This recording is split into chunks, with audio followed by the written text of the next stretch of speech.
This system that you're in, the job, a boss, a team, a target, a goal, a schedule, a system, assignment, timeline, project, reviews, and all that. Sometimes this is what is making you productive and efficient. When you don't have a job and you don't have a fixed business that you started yet, you will sometimes just start hitting the rock bottom.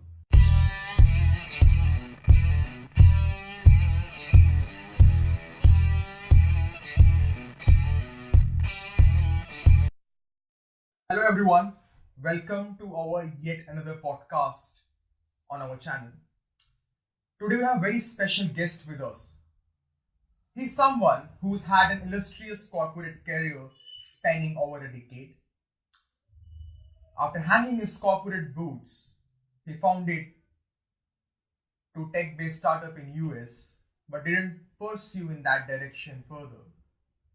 After a while, he finally founded his latest venture, which is in the retail food sector, and it is called Chaiyum. Chaiyum is a chain of chai, tea cafes. They currently have one operational cafe in Delhi, but within a span of last 3 years, they have closed some good deals. Now, these deals I'm talking to you about is about the franchises, which will be operational very soon, not just in Delhi-NCR, but in various cities across the globe. So yes, I have a very amazing man with us today. His name is Mr. Anil Sharma, and I won't take any further time, but let us straight away go to him. Anil, thank you for coming here. It's great to have you here. Thank you, Ami. Thank you. So Anil, I just want to shoot you this question straight away as to why Chaiyum, why something in this line of tea business? Well, before I started Chaiyum, as you rightly said, I had a corporate career of about 12 years. And then I went to the US, set up two companies there, which I didn't continue with for various reasons. But Chaiyum, essentially, the idea of chai was of my partners, Mr. Okay. Prakash Chaudhary. Okay. We worked together in our last company, and we chose to do something together. Okay. So chai, he started chai out of sheer business. He saw a lot of business in Chaiyum, a great business opportunity. And when he brought the idea to me, I was very idealistic about starting a business. Okay. My view was, unless you make something change drastically, you shouldn't start a business. Unless you create a product which is really amazing and bettering the lives of people, you should not be in business. But he ended up convincing me, and I relented, and we started Chaiyum. Okay. Okay. So the way we started Chaiyum is also a funny story. So when we realized, okay, chai is what we're gonna do, so we went around pretty much across the country to understand what is a good chai leaf versus a bad. So we went to places like Hinja Bake Lane, which is in Kharibauli. This is where the entire chai that is supplied to pretty much entire North India comes to Delhi, from Assam, Darjeeling, Nilgiri, all those places. So we were in the process of researching Chaiyum. We happened to be at this event called World Culture Festival that happened at the floodplains of Yamuna. Yeah, exactly. That's I think by Sri Ravi Shankar. Yeah, by the Art of Living Foundation. Yeah. So we went there. It was a huge event. I don't know, some 25-30 lakhs people participated. This was 2017, if I'm not wrong. No, this was 2016. 2016. Okay. Yeah. 3 years back. 3 years back. Okay. So we went to the event. We enjoyed the event the first day. But we were like, it's like a sea of people. Can we sell chai here? So we didn't have any space that we rented. We didn't pretty much have anything. So we were traveling back home in the middle of the night, and my partner was like, let's do it. I was like, how are we gonna do it? He said, we don't know. We want to do it. Let the universe decide how we're gonna do it. So it sounded like a foolish idea. The only thing that we did before we went off to bed that night, it was already late, was I looked up some numbers of people who we can rent equipments like a pan and a gas burner or a canopy from. And then in the morning he called me. We went around, picked up a few pans and some tables, a canopy, Okay. and we loaded it in the car and we took it to the venue.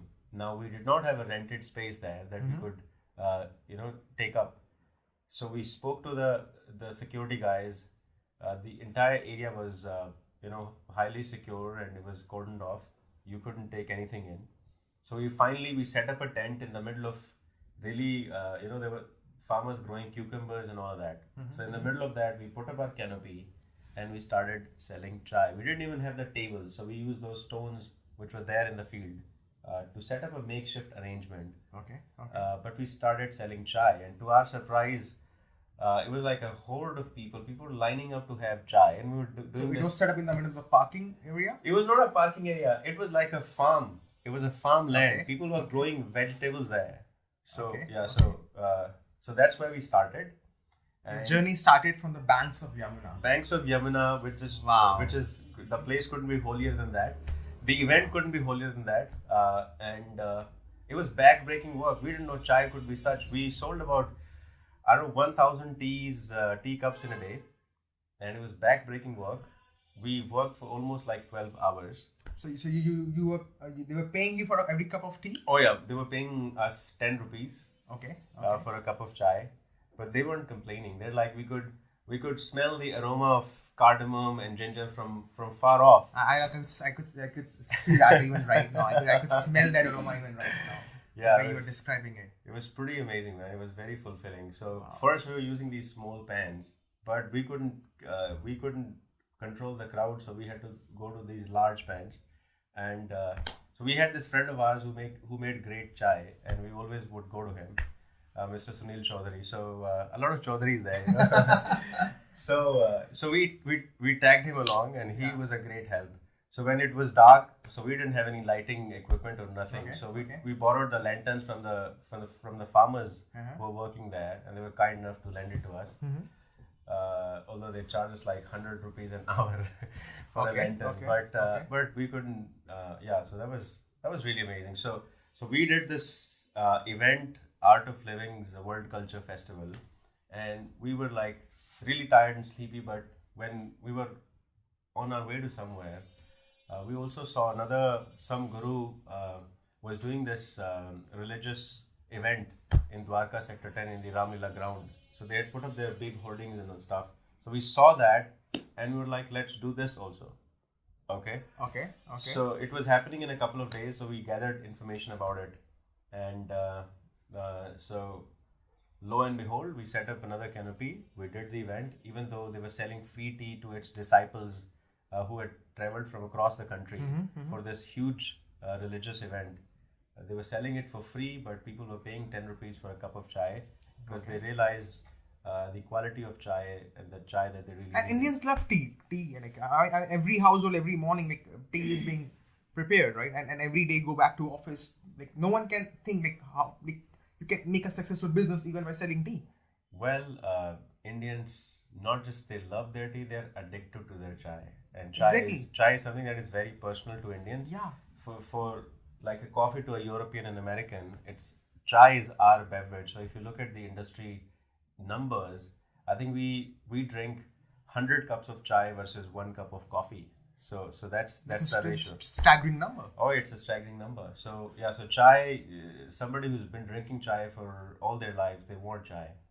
So it's like a cigarette. So on the banks of Yamuna, like we started selling the cups of tea, and so is it right to say that was your first taste of entrepreneurial success? Yeah, entrepreneurship, that was my first ever experience, man, and it was really amazing. It just really shook us. So it was a very low-key arrangement. We didn't spend a lot of money setting up the equipment and all, but we made real money.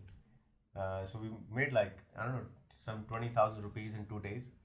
And you in profit, like you no debt, nothing at that time. No, right? so we the only thing we had is the rental equipment. Yeah. And so it was real money in that. So from that second event, we went on to setting up our kiosk inside of Guru Gobind Singh IP University's campus. Okay. And then we did a lot of events. We always do rendezvous at the IIT Delhi. We do Anubunj at IP University. So we do a lot of college festivals. But by then the journey has already begun, right? Yeah. So you were on your path to open up the first few operational centers by that time. So we'd opened our first cafe in IP University's canteen. Okay. So we'd already started, and we were enjoying it. Where were you? Because I'm myself a graduate from the IP University. I missed you at my times of graduation. So it would have been great to have a center by you at that time. Oh yeah. So Anil, so I want you to take us back to your corporate journey. I'll be coming back to this entrepreneurial setup of Chaiyum, but I just want you to take us back to your corporate journey because you worked in corporate for almost 12 years. So did you think at that time that probably 10, 20, 12 years down the line you'll be opening up your own cafe and probably you will be venturing out in that direction of setting up your own businesses? So what roles you were involved in at that point in time when you're working with a corporate, working for someone? Because as I say, either you are an entrepreneur or you're working for one. So what were your experiences when you were working for someone? And how that led you to your current successful ventures? Yeah, so I came to Delhi, Harmeet, in the middle of 2004. I was studying in Chandigarh. I did my hotel management there. So I really sort of ran away from my studies because I was sick and tired of what I was doing there. And I wanted to be able to work and make the money that I spent in my education back. Okay. So Delhi has been my karma bhumi, as they say. I think Delhi gave me the sense of who I was, because when you come from, so I originally am from Hisar, Haryana. Okay. Went to Chandigarh to study for my bachelor's. Came to Delhi, but Delhi is the place where I started working. Delhi is the place where I had my first job.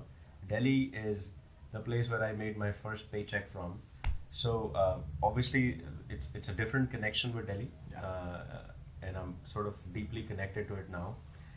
So my journey, largely I was in the US debt collection and recovery business.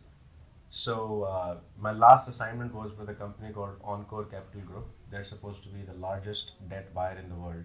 Wow. My last assignment, my position was a division manager.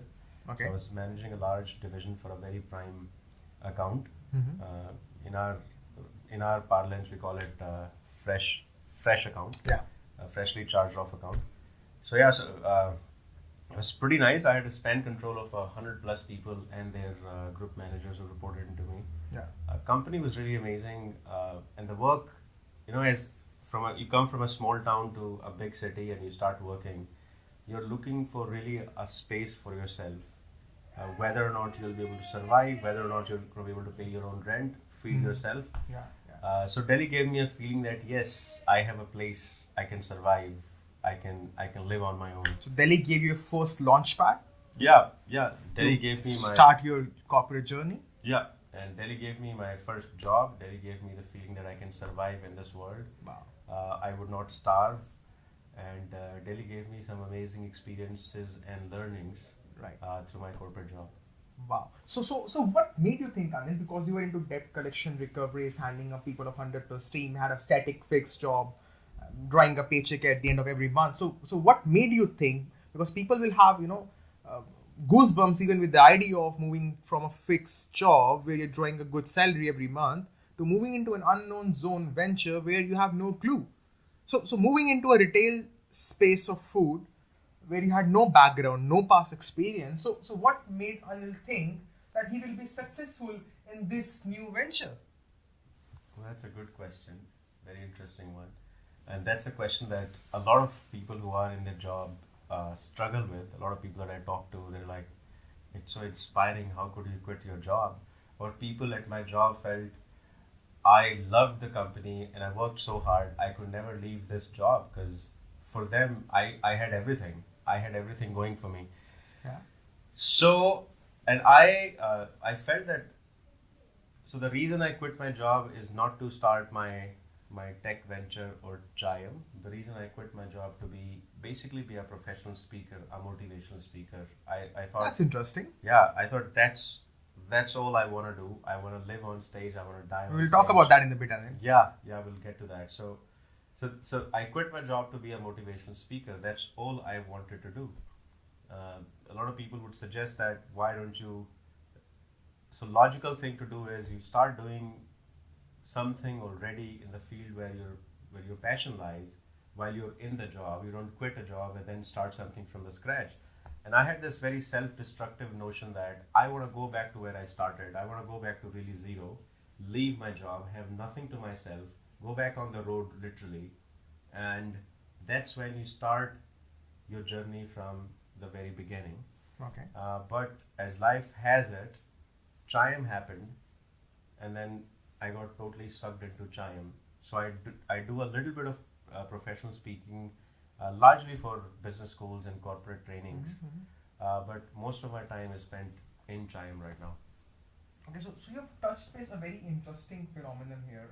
You talk about passion, you talk about moving from scratch to a then a higher level altogether. But this takes me to another interesting thing, which I read a book.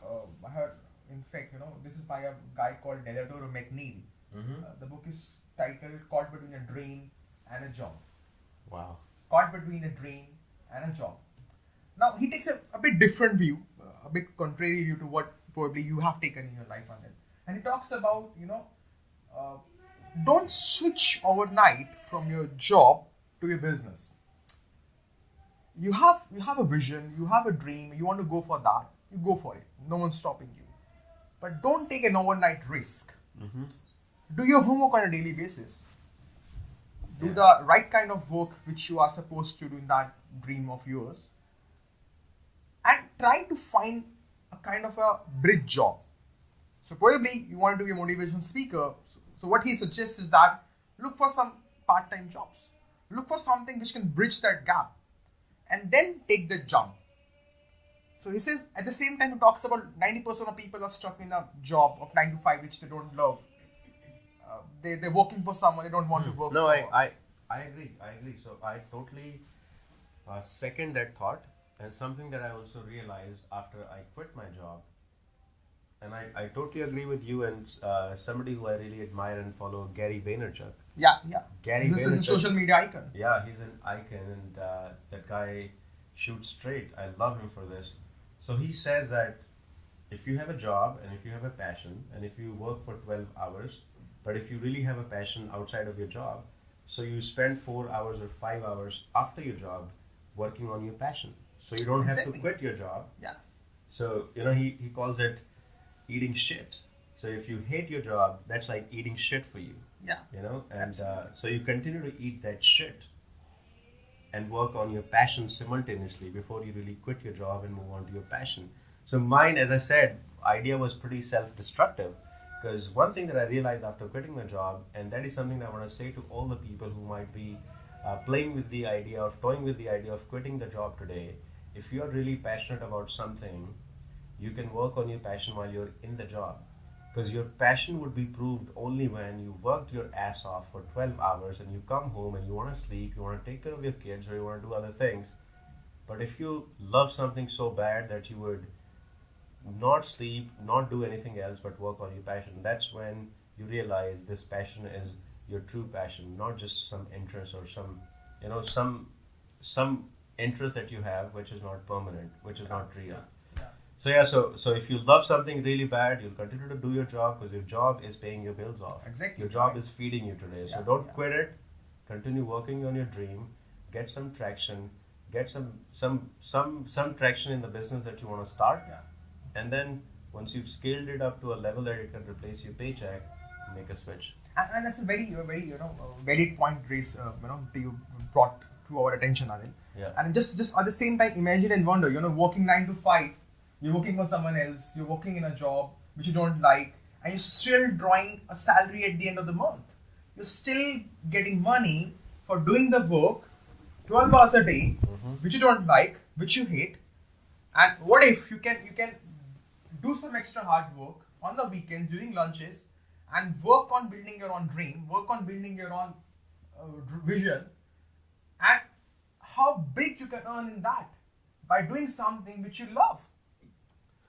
You're doing something you don't like, you're getting paid, you're getting money at the end of the month.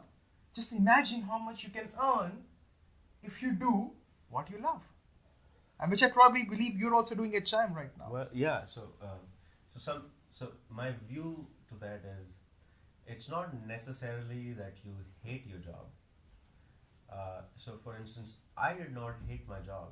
I mean, I am truly, really thankful and grateful for the job that I had, and the people that I worked with.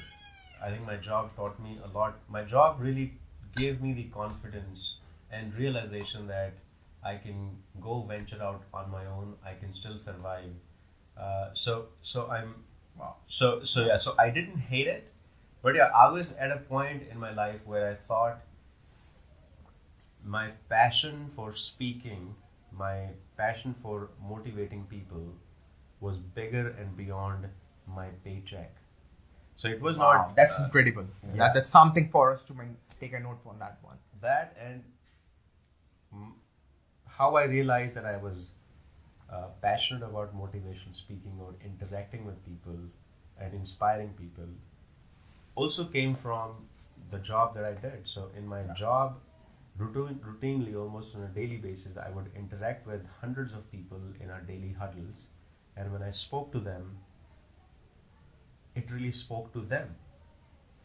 It spoke Yeah. to the concerns they Makes had, sense. the issues that they were going through every day, uh, and when they would come back and through that feedback loop, I realized that it really made a difference to people.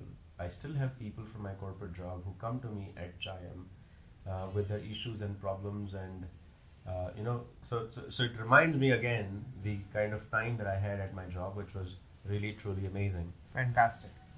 That's good. Yeah, it's good, Anil, that you touched base some really amazing, incredible points today here with us. And moving on, Anil, I just want to take your perspective because you have been into also uh, in the past handle team of 100 plus employees. Just can you take us a bit into how important sales has been for you in this journey of yours, especially because a lot of entrepreneurs start their businesses. They're good in accounts, they're good in finance, they're good in CRMs and all that stuff. But one thing which I've seen at times they're lagging behind is that they're not able to sell enough quantity of their products. And that's when they run out of money and the business is shut down. So how you feel, or what's your take on the importance of learning sales for anyone who is probably in job or in business or wants to start a business? Well, I think selling is everything. You're selling to your parents, you're selling to your siblings, you're selling to your relatives, you're selling to your friends, you're selling to your employees, you're selling to your bosses. There is no place. You're selling to the driver, you're selling to the vegetable vendor, you're selling to the shopkeeper, you're selling something to somebody at every time. And when I say selling to these people, basically you're selling your ideas to them. You're convincing your young sisters and brothers to do something that you want them to do. You're selling your parents on your idea as to why your passion is more important than your job. So selling has really permeated every part and sphere of our lives. Now, so in by the grace of God, I was always in the jobs where selling is really was at the heart of it. I started my career with really selling credit cards to Americans, selling different kinds of products to Americans, collections and recovery that I did for the large That's one part of of the my toughest life. jobs around right now. It's supposed to be the shittiest job. Yeah. Really, the customer would pick up the phone and said, "Why don't you get a job, a real job?" Okay. So, Okay. and it's like it's a customer who has not paid their credit card bill off for a while because they fell into bad times. They are in a distressed situation, and American market and economy after subprime mortgage crisis, After 2008, yeah. it's been Very really, bad. really under a lot of pressure, and people have lost their homes, lost their jobs. They don't have the money to really put the food on the table, so they've really run into real bad times. So when you're calling them on a credit card, which was probably $500, which has run into $5,000 now, Mm-hmm. they don't appreciate the amount of charges that have been incurring on the account at times when they've been really struggling. So it wasn't hard. You're calling from India to America. You're sounding obviously in an Indian accent. So they're not very kind. So they're not very receptive to you being Yeah. selling them cards. Yeah, we recovering on the bill that they've not paid. Exactly. So it's like you have to sell the idea of why they should pay a bill, even though they have a very limited money to survive on. A bill that doesn't help them right now because the credit card is already charged off. So paying that will not help. It's not that they're gonna get their card back and Yeah, they can yeah. use the card. Okay. That was pretty difficult. But how you convince them to pay the card, to manage, get into some payment plan or settle the account, so that they can live a debt-free life, and they can start building up their credit back again. So that was a lot of selling, and then you sell it on the phone. You get them to pay the bill over the phone through a credit card or a check payment or other modes of payment.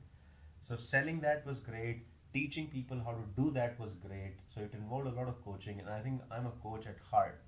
I, in my the entire corporate career, what I most enjoyed was my role of a team leader, wherein I had a team of 12 people or 14 people, and I was always working with them for 12 to 8 to 12 hours every day in a very close proximity, Okay, and sharing okay. my ideas and really changing them as a person, changing them as an account manager, a debt collector, and really helping them meet their personal and professional goals through this job. Because my job was always, selling job. If you sell, if you achieve your goal, you make a lot of money. So Yeah. so my account managers always made 4 to 5 times in incentives than their Okay, salary. So okay, so okay. so so it was always a high stake job, high pressure job. But it paid off your bills. Yeah. So it not just paid off the bills; they lived very handsomely. Like Wow. my account managers made more money than I ever made because they made so much incentive. Exactly. And the more you put in the hard work, that's what will get results in sales. Yeah. So you put in the work and you make the money. Good. Simple So as how that. so how you leverage the learnings you had in the corporate world in selling and brought it into your current venture and made it successful? That's very interesting because so I follow Warren Buffett and Charlie Munger, who are the top investors Thought leaders. and thought leaders in the world today. So Charlie talks about the skills which are multidisciplinary. Basically, you learn one skill in a certain field, and that skill can be applied in multiple fields. Wow. So Charlie Munger, who is really the thought leader in Berkshire Hathaway today, and a great guide to Warren Buffett. So I really truly follow it. So the selling that I did and learned in my corporate career, today I am selling my franchisees. So I've sold 3 franchises in Delhi, 2 franchisees in Dubai, one in Canada. So convincing them that I'm a one-store operation. Can you imagine? I'm a one cafe operation today. I'm going to Dubai, selling my franchisee to, to open up cafes in Dubai when I only have one cafe in India. Yeah, yeah. It's a very hard sell. People won't be convinced. So the brands that I was competing with already had like hundreds of stores in India, and then they were selling it to You the still Emiratis, went or ahead the and Arabs. Close 2 deals with them. Yeah, so I still went ahead and closed 2 deals with them. Our franchisee is a really amazing guy. He is a construction mogul there. He constructs big villas for the local Emirati and Arab people. Okay. And so he's really excited because he's very well connected there, very resourceful person, and we couldn't have had a better franchisee than him. Great. So learnings. Yeah. you So got- to answer your question specifically, selling has helped me immensely. Selling has helped me in hiring people, retaining good talent, coaching them, negotiating deals with our vendors. We have so many vendors. Cafe operation, you have so many Yeah, things and yeah, supplies yeah. and inventories coming from various correct, places. correct. So I think selling is really the meat of it. Like if I didn't know selling, I couldn't have survived in this business. So with the right to say the selling is the heartbeat of any business. Well, you couldn't be more right. Yeah. Okay, great. So Anil, so since you've talked about a bit about just now your latest taste with the franchisee world, so Uh-huh. can you take us through probably which some key elements, some key ingredients of how to successfully venture out and close and start new franchises, close new deals and how open up new franchise, because a lot of people out there who are running their own businesses, who are small and medium enterprises, and they want to make it big because they know, like, if you're not moving in the same line, if you're moving in the same pace, so either you're expanding or you're contracting. There is no midway, right? So for a lot of them who want to take it to the next level, who want to open up new franchises, probably.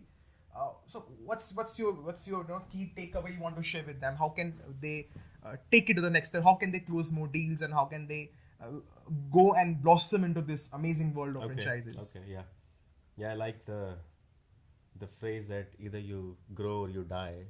Yeah, you don't stay stagnant. So, well, franchising. The reason I like so initially when we started Chaiyum, my idea of Chaiyum was really running a cafe like the Italian cafes. Where you start a cafe and multiple generations are running the same cafe. Yeah. The European culture. Yeah, European culture where everybody knows everybody. Right. So I wanted to start a cafe like that. I'm gonna know all my customers and I'm gonna be spending all my day at my cafe. I wasn't really sold on the idea of multiplying your cafes and opening it anywhere and everywhere. But then I realized that business is really to grow.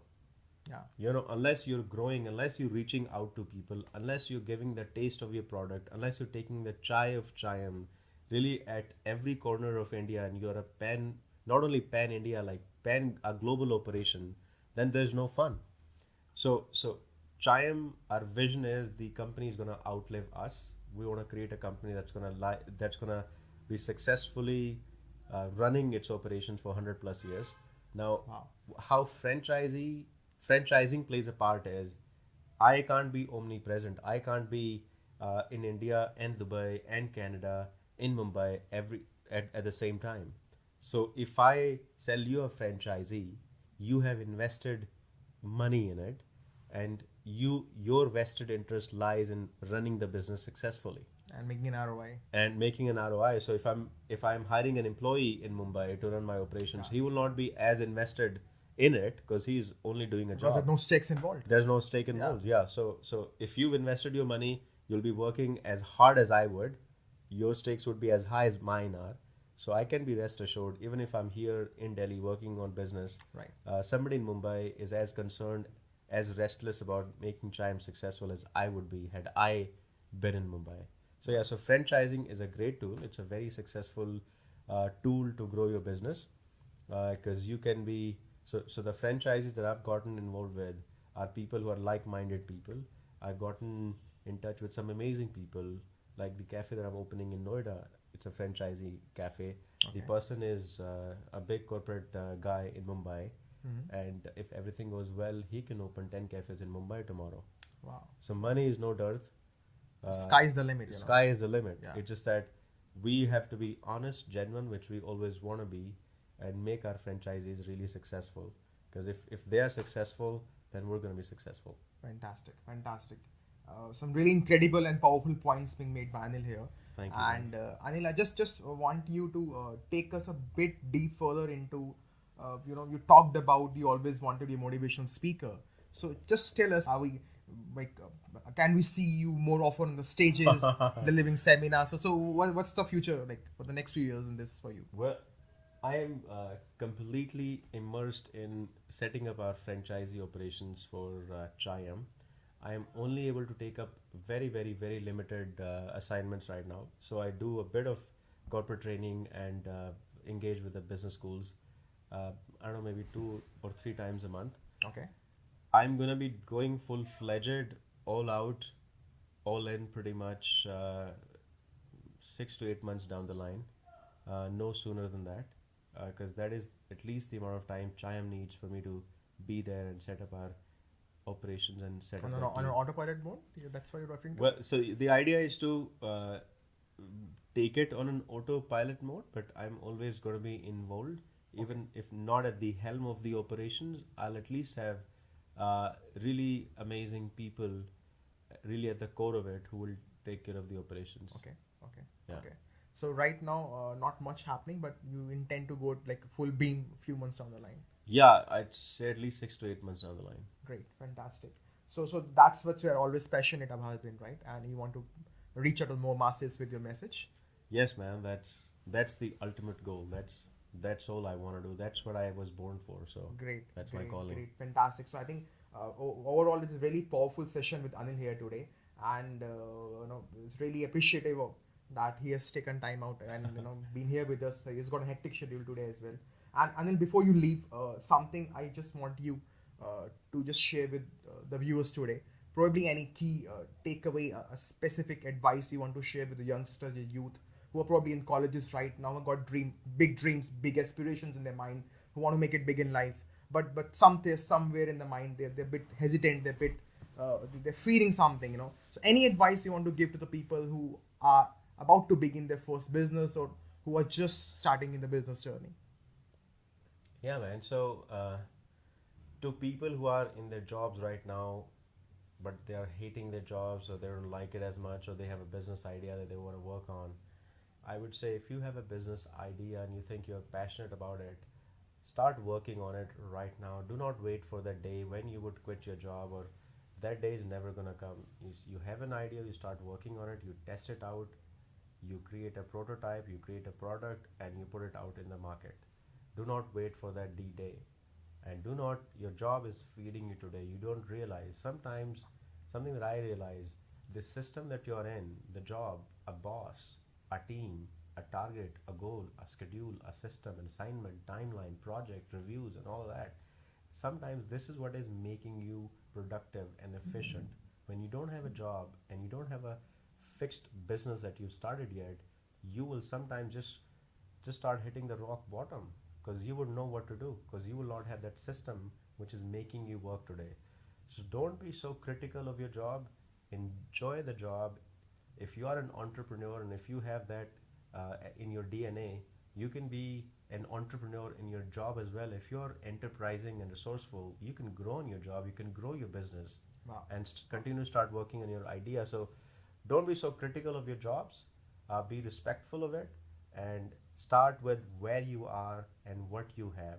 Don't wait for the resources to come to you or circumstances to change. To people who are in college, well, I'd say to you that college life, university life, your education, this is a prime time of your lives. This is a time when you are most enthusiastic, full of energy, most energetic. You are in the prime of your youth. You want to make the most of this time. Like Wow. you would never feel as energetic as you would in this time of your age, your life. So make the most of your time. Do not just while your time away. Have fun, but at the same time work hard on what you're currently doing. So yeah, I think that's my message, man. If you want to do something, do not wait for the right time to come. You start with what you have and where you are, and wish you all the best. Wow, that's amazing, Anil. Thank you for this really powerful insights and Thank you, Harmeet. Thank you. extremely amazing new views into the world of entrepreneurship. Opening up new franchises, following your passion, how to balance everything between your job and your dream. So thank you so much, Anil. I'm sure there's something somewhere a lot of them will take away with them today. Well, I thank you. You've been extremely kind and hospitable today, and I wish you all the best for your YouTube channel. A lot of success to you. Thank you. You have a lot of passion, and you're very honest and genuine about it. So I know that you're going to be really successful at what you're doing. That's a kind of love. And I wish you all the best. Thank you. And same here, Anil. I think we wish you the best for this entrepreneurial journey of yours. And I'm sure most of you do take time out and do visit the Chaiyum whenever you get time. And I'm sure we're going to be more places with Chaiyum opening up very soon. And with that, thank you so much for tuning in today with us. Hope to see you with all soon and catch up with you all soon with yet another amazing personality. Yet another new podcast next week. Till then, take care, keep dreaming, dream big. Thank you. Bye. Thank you.